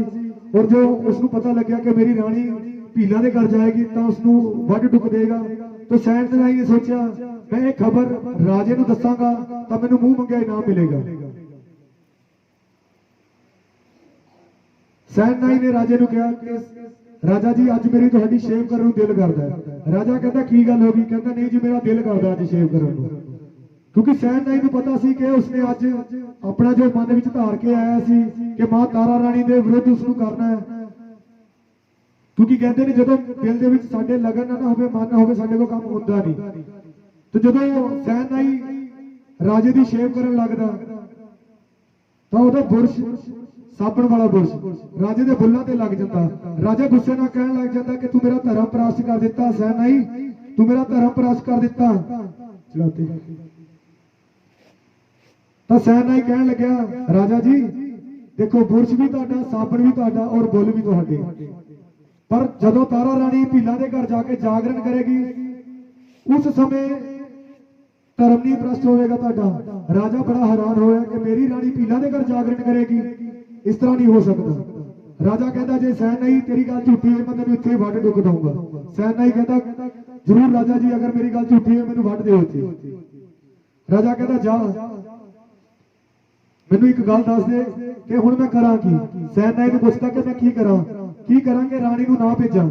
ਤਾਂ ਸੈਨਾਈ ਕਹਿੰਦਾ ਕਿ ਥੋੜਾ ਜਿਹਾ ਆਪਣੇ ਉਂਗਲੀ ਤੇ ਟੱਕ ਲਗਾ ਲਓ, ਟੱਕ ਲਗਾ ਕੇ ਉਸ ਦੇ ਉੱਪਰ ਨਮਕ ਛਿੜਕ ਲਓ, ਤੁਹਾਡੇ ਦਰਦ ਹੋਏਗਾ। ਰਾਣੀ ਨੂੰ ਕਹੋ ਕਿ ਮੇਰੇ ਦਰਦ ਹੁੰਦੀ ਹੈ, ਰਾਣੀ ਤੁਹਾਨੂੰ ਜਾਣ ਨਹੀਂ ਦੇਗੀ। ਉੱਪਰ ਰਾਜਾ ਦਰਦ ਨਾਲ ਚੀਕ ਰਿਹਾ ਹੈ ਤੇ ਉਸ ਤੋਂ ਉੱਤਰ ਰਾਣੀ ਜਾਗਰਣ ਲਈ ਜਾਣ ਲਈ ਤਿਆਰ ਹੋ ਰਹੀ ਹੈ। ਰਾਣੀ ਨੂੰ ਪਤਾ ਲੱਗ ਗਿਆ ਕਿ ਰਾਜੇ ਨੂੰ ਸ਼ੱਕ ਪੈ ਗਿਆ, ਕਿਉਂਕਿ ਰਾਣੀ ਮਾਂ ਸ਼ੇਰਾਂ ਵਾਲੀ ਦੀ ਵੱਡੀ ਭਗਤਣੀ ਸੀ ਔਰ ਉਹ ਮਸਤਕ ਰੇਖਾ ਦੇਖ ਲੈਂਦੀ ਸੀ। ਉਸ ਨੂੰ ਪਤਾ ਲੱਗ ਗਿਆ ਕਿ ਰਾਜੇ ਨੂੰ ਸ਼ੱਕ ਪੈ ਗਿਆ ਤਾਂ ਉਸਨੇ ਮਹਾਮਾਈ ਨੂੰ ਯਾਦ ਕੀਤਾ। ਉਧਰੋਂ ਹਵਾ ਦਾ ਬੁੱਲਾ ਆਇਆ। ਰਾਜਾ ਕਹਿਣ ਲੱਗਾ ਕਿ ਰਾਣੀਏ ਮੇਰੇ ਹੱਥ ਤੇ ਦਰਦ ਹੁੰਦੀ ਆ, ਮੈਨੂੰ ਪੱਟ ਦਾ ਸਰਾਣਾ ਦੇ, ਪੱਟ ਦਾ ਸਰਾਣਾ ਦੇ ਤੇ ਹਵਾ ਦੇ ਨਾਲ ਹੱਥਾਂ ਦੇ ਨਾਲ ਮੈਨੂੰ ਪੱਖੀ ਚੱਲ। ਤੇ ਜਦੋਂ ਰਾਣੀ ਪੱਖੀ ਚੱਲਣ ਲੱਗਦੀ ਮਹਾਮਾਈ ਦੀ ਅਪਾਰ ਕਿਰਪਾ ਹੁੰਦੀ, ਹਵਾ ਦਾ ਬੁੱਲਾ ਚੱਲਦਾ ਤਾਂ ਰਾਜੇ ਨੂੰ ਨੀਂਦ ਲੱਗ ਜਾਂਦੀ, ਰਾਜੇ ਦੀ ਅੱਖ ਲੱਗ ਜਾਂਦੀ। ਬੋਲੀਏ ਸੱਚੇ ਦਰਬਾਰ ਕੀ, ਸੱਚੇ ਦਰਬਾਰ की, सच्चे दरबार की, मां शेरा वाली के प्यार की। सुन रहे हो जी सारे जन? हुण तुहाडा देखदे प्रसाद मिलदा कि नहीं? कित्थे छड्डीए जी? पक्खा चल के नींद आ गई राजे दी। वाह जी वाह, क्या बात। लगा दो ताड़ी एक बार भाजी दी, जो मेरा प्रसाद है। तो राजा सो गया। उधरों राजे ने पूरे अपने दरबार दे विच पहर किया होया कि कोई भी अगर इस दरबार दे विच जाना नहीं चाहिए। अपने सेवकों को कहा होया, अपने गुलामां को कहा कि इस दरबार दे विच कोई जाना नहीं चाहिए। उधर रानी देख रही कि निकला कितों। उसने की किया, एक लकड़ी की करमंड बना के ऊपर जब निगाह मारती, खिड़की खुली होती है, खिड़की खुली होती है, उस खिड़की दे विचों चुन्नी दी पौड़ी बना के नीचे उतर के उस रास्ते दे विचों निकल जाती। ਤੇ ਉਸ ਰਾਸਤੇ ਦੇ ਵਿੱਚ ਚੋਰ ਖੜੇ ਹੁੰਦੇ ਆ, ਉਹ ਰਾਣੀ ਨੂੰ ਝਪੱਟਾ ਮਾਰਨ ਲੱਗਦੇ। ਜਦੋਂ ਰਾਣੀ ਨੂੰ ਦੇਖਿਆ, ਉਸਨੇ ਦੇਖਿਆ ਕਿ ਸੋਨੇ ਦਾ ਕੋਈ ਚੀਜ਼ ਆ ਰਹੀ ਹੈ। ਜਦੋਂ ਉਹਨਾਂ ਨੇ ਉਸ ਨੂੰ ਝਪੱਟਾ ਮਾਰਿਆ ਤਾਂ ਰਾਣੀ ਬਿਜਲੀ ਲਸ਼ਕੀ ਔਰ ਚੋਰਾਂ ਦੀ ਅੱਖਾਂ ਦੇ ਵਿੱਚ ਰੋਸ਼ਨੀ ਪਈ, ਚੋਰਾਂ ਨੂੰ ਦਿਖਣਾ ਬੰਦ ਹੋ ਗਿਆ। ਰਾਣੀ ਆਪਣੇ ਜਾਗਰਣ ਤੇ ਚਲੀ ਜਾ ਰਹੀ ਹੈ। ਰਾਣੀ ਭੀਲਾਂ ਦੇ ਘਰ ਪਹੁੰਚ ਗਈ, ਰੁਕਮਣ ਦੇ ਘਰੇ ਜਾਗਰਣ ਕਰਨ। ਉਧਰ ਰਾਜੇ ਦੀ ਅੱਖ ਖੁੱਲ ਗਈ। ਰਾਜੇ ਨੇ ਆਪਣੇ ਆਸੇ-ਪਾਸੇ ਦੇਖਿਆ ਕਿ ਤਾਰਾ ਕਿੱਥੇ ਗਈ। जब देखा कि दरबार बंद, दरवाजे बंद, तारा गई कितों। जब खिड़की के गल निगाह पई तो चुन्नी दी जो पौड़ी बनाई सी उस पर निगाह गई। तो राजा उस तरह उस पौड़ी दे राही उस पिछे पिछे चल पिया। ते रास्ते दे विच ओही चोर राजे नूं मिले। राजे दे हाथ विच तलवार सी। राजे ने अपना पेश राजे वाला नहीं रखिया सी, चोरां वाला रखिया सी। चोर राजे नूं कहंदे कि तू कौन? ਉਹ ਕਹਿੰਦਾ मैं भी ਤੁਹਾਡੇ ਵਰਗਾ ਹੀ ਹਾਂ। ਉਹ ਕਹਿੰਦਾ ਜੇ ਸਾਡੇ ਵਰਗਾ ਤੇ ਆ ਜਾ ਸਾਡੇ ਨਾਲ। ਜਦੋਂ ਉਹ ਉਸ ਨੂੰ ਕਹਿੰਦੇ ਕਿ ਆ ਜੋ ਹੀਰੇ ਗਿਰੇ ਹੋਏ ਨੇ, ਜਦੋਂ ਅਸੀਂ ਇਹਨੂੰ ਚੱਕਦੇ ਆ ਸਾਡੀ ਅੱਖਾਂ ਚਲੇ ਜਾਂਦੀ, ਸਾਨੂੰ ਦਿਖਦਾ ਨਹੀਂ। ਤਾਂ ਉਹ ਕਹਿੰਦੇ ਕਿ ਤੂੰ ਇਹਨੂੰ ਚੱਕ ਔਰ ਤੂੰ ਸਾਡੇ ਨਾਲ ਚੱਲ। ਜਦੋਂ ਰਾਜੇ ਨੇ ਉਹ ਹੀਰੇ ਜਵਾਹਰਾਤ ਦੇਖੇ ਤੇ ਰਾਜੇ ਨੂੰ ਹੋ ਗਿਆ ਕਿ ਤਾਂ ਮੇਰੀ ਰਾਣੀ ਦੇ ਹੈ। ਜਿਸ ਤਰ੍ਹਾਂ ਹੀ ਉਹ ਉਸ ਨੂੰ ਚੱਕੇ ਤਾਂ ਉਹ ਰੁਕਮਣ ਦੇ ਘਰ ਵੱਲ ਨੂੰ ਚੱਲ ਪਿਆ ਔਰ ਚੋਰ ਆਪਣਾ ਰਸਤਾ ਛੱਡ ਕੇ ਦੂਰ ਚਲੇ ਗਏ। बोलिए सच्चे दरबार की।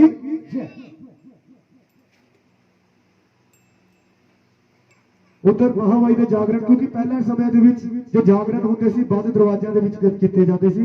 ਉਸ ਦਰਵਾਜ਼ਿਆਂ ਦੇ ਵਿੱਚ ਬੱਕਰੇ ਦੀ ਬਲੀ ਦਿੱਤੀ ਜਾਂਦੀ ਸੀ। ਬੱਕਰੇ ਦੇ ਬਲੀ ਦੀ ਬੋਟੀ ਕਰਕੇ ਬੱਕਰੇ ਦੀ ਬੋਟੀ ਕਰਕੇ ਮਾਂ ਸ਼ੇਰਾਂ ਵਾਲੀ ਨੂੰ, ਮਾਂ ਜੋਤਾਂ ਵਾਲੀ ਨੂੰ ਅਰਪਣ ਕੀਤੀ ਜਾਂਦੀ ਸੀ। ਉਹੀ ਬੱਕਰੇ ਦੇ ਪੀਸ ਜਦੋਂ ਭਗਤਾਂ ਨੂੰ ਪ੍ਰਸ਼ਾਦ ਦੇ ਰੂਪ ਵਿੱਚ ਦਿੱਤੇ ਜਾਂਦੇ ਸੀ। ਉਸ ਨੂੰ ਉਸ ਤੋਂ ਬਾਅਦ ਜੋ ਉਸ ਦੀਆਂ ਉੱਚੀਆਂ ਹੁੰਦੀਆਂ ਸੀ ਉਸ ਨੂੰ ਇੱਕ ਲਾਲ ਕੱਪੜੇ ਦੇ ਵਿੱਚ ਬੰਨ੍ਹ ਕੇ ਰੱਖਿਆ ਜਾਂਦਾ ਸੀ ਔਰ ਮਹਾਮਾਈ ਦੇ ਚਰਨਾਂ ਦੇ ਵਿੱਚ ਅਰਦਾਸ ਕਰ ਦਿੱਤੀ ਜਾਂਦੀ ਸੀ ਔਰ ਉਹੀ ਜੋ ਹੂਤੀਆਂ ਸੀ ਉਹ ਬੱਕਰੇ ਦਾ ਰੂਪ ਧਾਰਨ ਕਰ ਲੈਂਦੇ ਸੀ। ਬੋਲੀਏ ਸੱਚੇ ਦਰਬਾਰ ਕੀ ਜੈ। ਸੋ ਰਾਜਾ ਉਸ ਦਰਬਾਰ ਦੇ ਵਿੱਚ ਪਹੁੰਚ ਗਿਆ। ਉੱਧਰ ਰਾਣੀ ਕਹਿੰਦੀ, ਰਾਣੀ ਨੂੰ ਪਤਾ ਸੀ ਕਿ ਰਾਜੇ ਨੂੰ ਪਤਾ ਲੱਗ ਚੁੱਕਾ ਹੈ, ਉਸ ਨੂੰ ਇਹ ਵੀ ਪਤਾ ਸੀ ਕਿ ਰਾਜਾ ਆ ਚੁੱਕਾ ਕਿਉਂਕਿ ਉਹ ਜਾਣੀ ਜਾਣ ਸੀ ਸਭ ਕੁਝ। ਉਸਨੇ ਰਾਣੀ ਰੁਕਮਣ ਨੂੰ ਕਿਹਾ ਕਿ ਰੁਕਮਣ ਜਲਦੀ ਕਰੋ ਮਾਂ ਨੂੰ ਭੇਟਾਂ, ਮਾਂ ਨੂੰ ਭੋਗ ਲਵਾਓ ਤੇ ਮੈਂ ਛੇਤੀ ਜਾਣਾ ਹੈ ਤੇ ਉੱਧਰ ਰਾਜੇ ਦੀ ਅੱਖ ਨਾ ਖੁੱਲ ਜਾਏ। ਬੋਲੀਏ ਸੱਚੇ ਦਰਬਾਰ ਕੀ ਜੈ।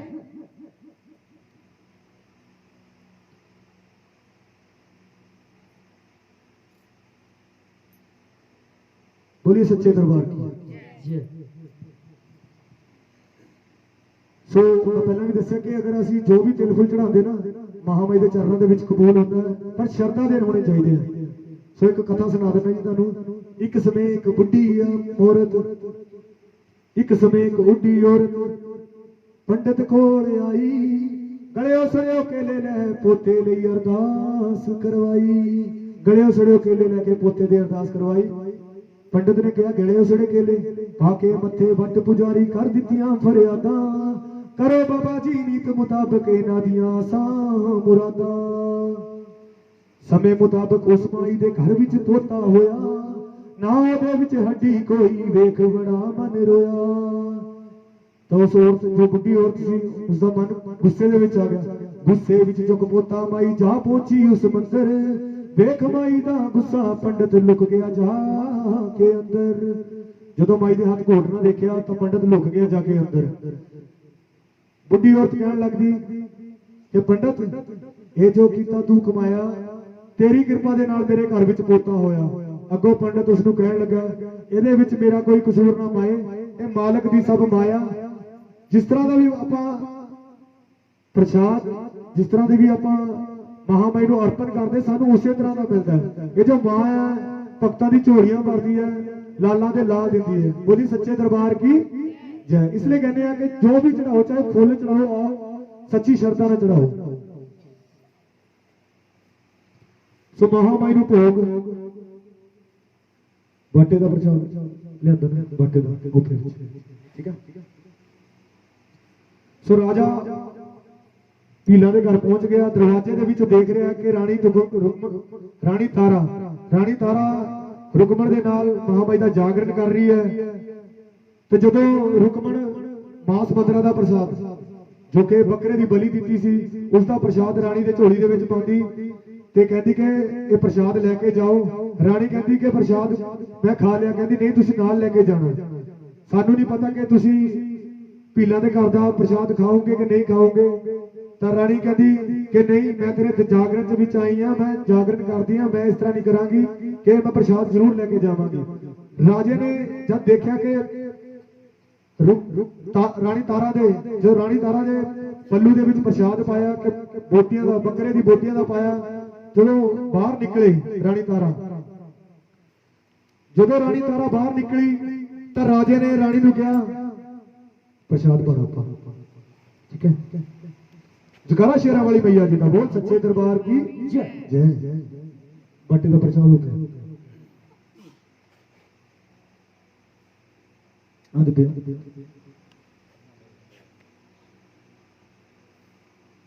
ਸੋ ਮਾਤਾ ਨੂੰ ਭੋਗ ਲਵਾ ਕੇ ਇਹਨਾਂ ਦੇ ਝੋਲੀ ਚ ਪਾਉਣਾ।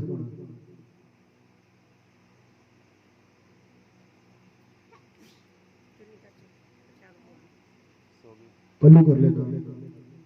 बोलिए सच्चे दरबार की कथा समझ लग रही ना सारे ਨੂੰ ਕਿਉਂਕਿ ਤੁਹਾਡਾ ਬੱਚਾ, ਤੁਹਾਡਾ ਭਰਾ, ਤੁਹਾਡਾ ਵੀਰ ਅੱਜ ਮਹਾਮਾਈ ਦੇ ਦਰਬਾਰ ਦੇ ਵਿੱਚ ਪਹਿਲੀ ਵਾਰੀ ਮਾਤਾ ਰਾਣੀ ਦੀ ਕਥਾ ਕਰ ਰਿਹਾ। ਅਗਰ ਜਾਣੇ ਅਣਜਾਣੇ ਦੇ ਵਿੱਚ ਬੋਲੇ ਜਾਣ ਤਾਂ ਮਾਫ ਕਰਨਾ। ਬੋਲੀ ਸੱਚੇ ਦਰਬਾਰ ਕੀ ਤਾੜੀ ਮਾਰ ਦਿਓ ਕੋਈ ਰੁਕ ਜਾਏ ਤੇ ਵੀ ਪਾ ਦੇ। ਜਦੋਂ ਰਾਜੇ ਨੇ ਦਰਵਾਜ਼ਾ ਖੋਲਿਆ, ਰਾਣੀ ਤਾਰਾ ਬਾਹਰ ਨਿਕਲੀ ਤਾਂ ਰਾਜੇ ਨੇ ਜਦੋਂ ਦੇਖਿਆ ਕਿ ਤਾਰਾ ਰਾਣੀ ਪੱਲੂ ਦੇ ਵਿੱਚ ਬਾਂਸ ਮਦਰਾ, ਬਾਂਸ ਪ੍ਰਸ਼ਾਦ ਲੈ ਕੇ ਆ ਰਹੀ ਹੈ ਤਾਂ ਰਾਜੇ ਨੇ ਚੁੰਨੀ ਦਾ ਦੁਪੱਟਾ ਖਿੱਚਿਆ ਉਹ ਜਦੋਂ ਦੁਪੱਟਾ ਖਿੱਚਿਆ ਉਸ ਦੁਪੱਟੇ ਦੇ ਵਿੱਚ ਦੇਖਿਆ, ਤੁਸੀਂ ਇਸ ਦੁਪੱਟੇ ਦੇ ਵਿੱਚ ਦੇਖਣਾ ਜੀ ਇਹਨਾਂ ਦੀ ਚੁੰਨੀ ਦੇ ਵਿੱਚ ਦੇਖਣਾ। ਤੁਸੀਂ ਚੁੰਨੀ ਦਿਖਾ ਦਿਓ ਇਹਨਾਂ ਨੂੰ, ਪ੍ਰਸ਼ਾਦ ਦਿਖਾ ਦਿਓ ਪ੍ਰਸ਼ਾਦ। ਇਹ ਜਦੋਂ ਰਾਜਾ ਪ੍ਰਸ਼ਾਦ ਦੇਖਦਾ ਹੈ, ਜੋ ਇਹ ਬੱਕਰੇ ਦੀ ਬੋਟੀਆਂ ਸੀ ਇਹ ਫੁੱਲੀਆਂ ਮਖਾਣੇ ਬਣ ਗਏ। ਬੋਲੀਏ ਸੱਚੇ ਦਰਬਾਰ ਕੀ ਜੈ। ਸੋ ਰਾਜੇ ਨੇ ਦੇਖਿਆ ਕਿ ਰਾਣੀ ਤਾਰਾ ਦੇ ਬਾਰੇ ਸੁਣਿਆ ਬਹੁਤ ਸੀ, ਪਰ ਅੱਜ ਪਤਾ ਲੱਗ ਗਿਆ ਕਿ ਮੈਂ ਤਾਂ ਸੋਚਦਾ ਸੀ ਕਿ ਮਹਾਮਾਈ ਦੀ ਭਗਤਣੀ ਹੈ, ਪਰ ਇਹ ਤਾਂ ਜਾਦੂਗਰਨੀ ਹੈ, ਕਿਉਂਕਿ ਮੈਂ ਆਪਣੀ ਅੱਖਾਂ ਨਾਲ ਦੇਖਿਆ ਕਿ ਇਸ ਦੀ ਚੁੰਨੀ ਦੇ ਵਿੱਚ ਬੱਕਰੀ ਦੀਆਂ ਬੋਟੀਆਂ ਪਾਈਆਂ ਗਈਆਂ, ਪਰ ਇਹ ਮਖਾਣੇ ਬਣ ਗਏ। ਬੋਲੀਏ ਸੱਚੇ ਦਰਬਾਰ ਕੀ। ਰਾਣੀ ਮੁਸਕਰਾਉਂਦੀ ਕਹਿੰਦੀ ਰਾਜਾ ਇਹ ਮੇਰੀ ਮਾਂ ਦੀ ਅਪਾਰ ਕਿਰਪਾ ਹੈ, ਇਹ ਮੇਰੀ ਮਾਂ ਦੇ ਪੰਥ ਹੈ। ਰਾਜੇ ਆਪਾਂ ਇੱਥੇ ਨਹੀਂ ਬਹਿਸ ਕਰਨੀ, ਤੁਸੀਂ ਰਾਜ ਦਰਬਾਰ ਚੱਲੋ, ਮੈਂ ਤੁਹਾਨੂੰ ਆਪਣੀ ਮਾਂ ਦੇ ਪੰਥ ਦੱਸਦੀ ਕਿ ਮੇਰੀ ਮਾਂ ਦੇ ਪੰਥ ਕੀ ਹੈ। ਕਿਉਂਕਿ ਇਸ ਸੰਸਾਰ ਦੇ ਵਿੱਚ 3 ਹੱਟ ਬੜੇ ਮਸ਼ਹੂਰ ਹੋਏ ਆ। 3 ਹੱਟ ਕਿਹੜੇ ਹੋਏ ਜੀ? ਬਾਲ ਹੱਟ, ਸਿਸਤਰੀ ਹੱਟ ਔਰ ਰਾਜ ਹੱਟ। ਠੀਕ ਹੈ ਜੀ। ਬਾਲ ਹੱਟ ਦੇ ਵਿੱਚ ਤੁਸੀਂ ਦੇਖੋਗੇ ਛੋਟੇ ਬੱਚੇ ਜਦੋਂ ਰੋਂਦੇ ਆ ਉਹ ਤਦ ਤੱਕ ਨਹੀਂ ਚੁੱਪ ਕਰਦਾ ਜਦ ਤੱਕ ਉਸ ਨੂੰ ਉਹਦੀ ਚੀਜ਼ ਨਹੀਂ ਮਿਲ ਜਾਂਦੀ। ਸੱਚੀ ਗੱਲ ਹੈ ਜੀ, ਲਗਾ ਦਿਓ ਥੋੜੀ। ਔਰ ਦੂਜੀ ਹੱਟ ਹੋਈ ਹੈ ਸਿਸਤਰੀ ਹੱਟ, ਇਸਤਰੀ ਦੀ ਹੱਟ, ਜੋ ਜਨਾਨੀ ਹੈ। ਅਗਰ ਉਹ ਆਪਣੀ ਜਿੱਦ ਤੇ ਅੜ ਜਾਏ ਤਾਂ ਬੰਦੇ ਨੂੰ ਬਹੁਤ ਕੁਝ ਕਰਨਾ ਪੈਂਦਾ ਹੈ। ਕਰਵਾ ਚੌਥ ਵਾਲੇ ਦਿਨ ਤੁਸੀਂ ਦੇਖੋਗੇ ਬੰਦੇ ਤਾਂ ਹੈ ਨਹੀਂ, ਇੱਥੇ ਮੇਰੀਆਂ ਮਾਤਾਵਾਂ ਹੀ ਆ ਸਾਰੀਆਂ। ਬੋਲੀਏ ਸੱਚੇ ਦਰਬਾਰ ਕੀ।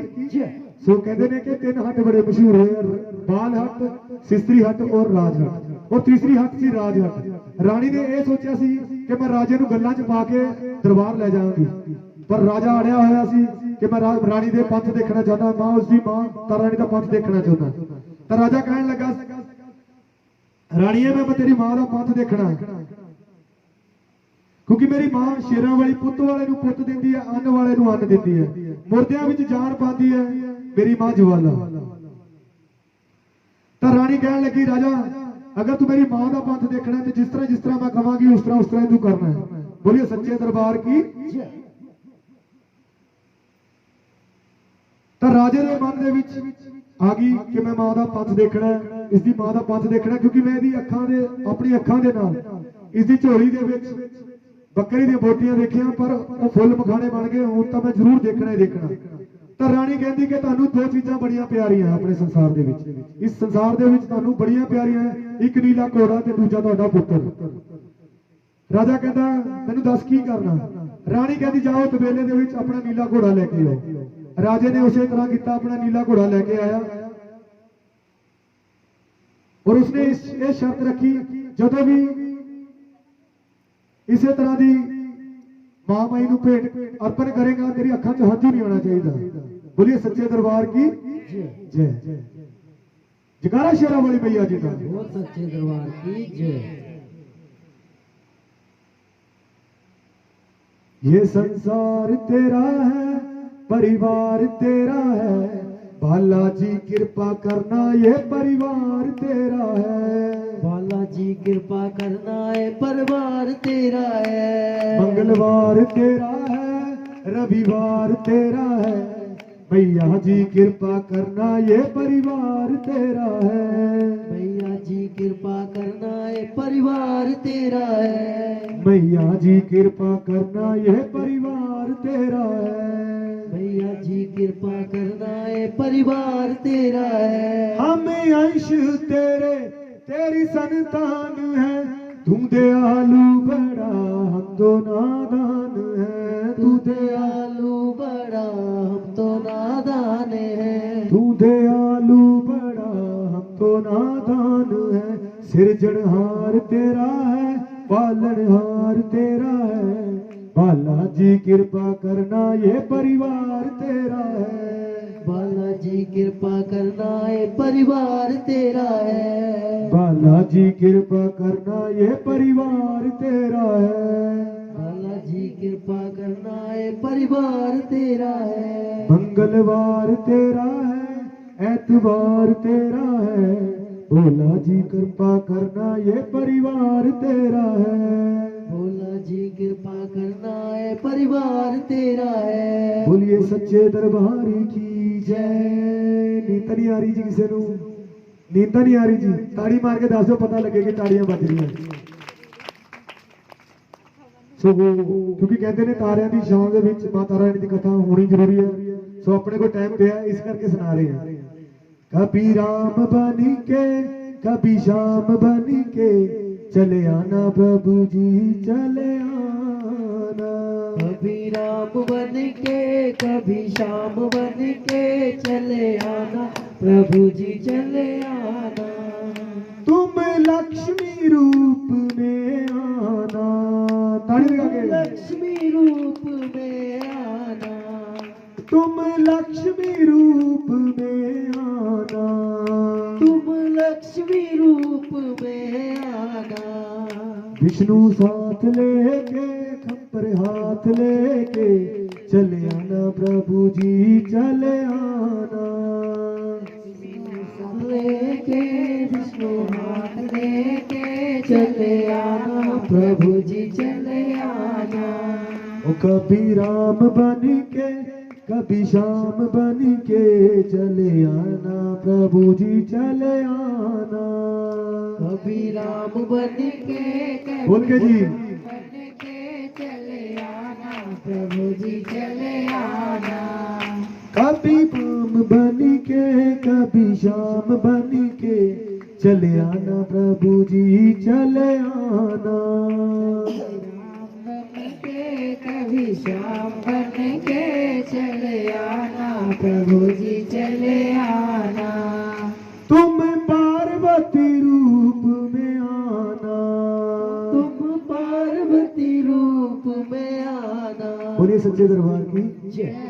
क्या बात है। जितना जितना बोलिए नहीं उतना उतना बोलिए। कोई कह भी दो कि गलत गा रहे हैं। तुम शिव जी रूप में आना। तुम शिव जी रूप में आना। ओ तुम शिव जी रूप में आना। तुम शिव जी रूप में आना। पार्वती साथ लेके नंदी साथ लेके चले आना प्रभु जी चले आना। पार्वती साथ लेके नंदी साथ लेके चले आना प्रभु जी चले आना। तुम पुरारी रूप में आना। तुम पुरारी रूप में आना। हो तुम